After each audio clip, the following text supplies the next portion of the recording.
আসসালামু আলাইকুম রহমতুল্লাহি ওবারাকাতুহু। আমার ভাইয়ের রক্তেরাঙ্গানু 21শে ফেব্রুয়ারি আমি কি বলিতে পারি? না, সেটা ভোলার মতো নয়। বাংলা ভাষাকে স্বীকৃতির জন্যে অসংখ্য ভাষা সৈনিকেরা জীবন দিয়েছেন সালাম, রফিক, বরকত, জব্বারের মতো আরও অসংখ্য বাংলাদেশের দামাল ছেলেরা। এই বাংলা ভাষা আমাদের প্রাণের ভাষা, বাংলা ভাষা আমাদের মাতৃভাষা। বাংলা ভাষায় আমরা কথা বলি, বাংলা ভাষায় কথা বলে আমরা গর্ববোধ মনে করি। সেই জন্য বাংলাদেশের প্রত্যেক নাগরিকের উচিত এই দিনটিকে বরণ করা এবং গ্রহণ করা। বাংলা ভাষাকে স্বীকৃতির জন্যে 1952 সালে ভাষা সৈনিকেরা জীবন দিয়েছেন। তাদের প্রতি সশ্রদ্ধ সালাম, সশ্রদ্ধ ভালোবাসা এবং তাদের রুহের আত্মার মাগফিরাত কামনা করছি। দেশটি সবার, সকলেই এদেশকে ভালোবাসার অধিকার আছে। আমরা যেন পারস্পরিক অশ্রদ্ধা না রাখি, পারস্পরিক কোনো হিংসা না রাখি।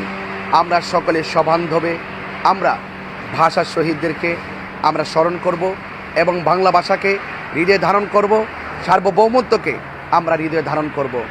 দেশের সপক্ষে এবং মুক্তিযোদ্ধার সপক্ষে এবং সার্বভৌমত্ব সুরক্ষায় আমরা সকলে একজন আরেকজনের সঙ্গে অঙ্গাঙ্গিভাবে আমরা পারস্পরিকভাবে মিলেমিশে থাকব এবং দেশের বিরুদ্ধে কোনো ধরনের ষড়যন্ত্র হলে আমরা সকলে ঐক্যবদ্ধভাবে তা প্রতিহত করব।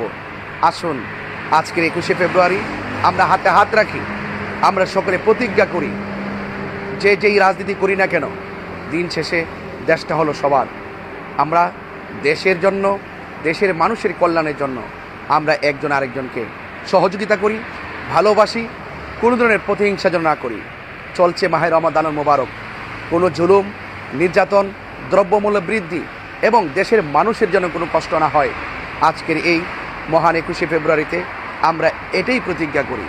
পবিত্র মাহে রমাদানুল মোবারক আমাদের প্রত্যেকের হৃদয়ে আত্মশুদ্ধি বয়ে আনুক এবং প্রত্যেকটি মানুষকে ইহকাল পরকালে আল্লাহর দরবারে প্রস্তুতি গ্রহণ করে ওঠার তৌফিক দান করুক এবং এই পবিত্র মাহে রমাদানুল কারীম আমাদের সকলের তরে নাজাতের সৌগাত হিসাবে বয়ে আনুক, সেই প্রত্যাশা রাখছি। সবার কাছে দোয়া চেয়ে দেশ এবং দেশের মানুষের সার্বিক কল্যাণ কামনা করে এখান থেকে বিদায় নিচ্ছি।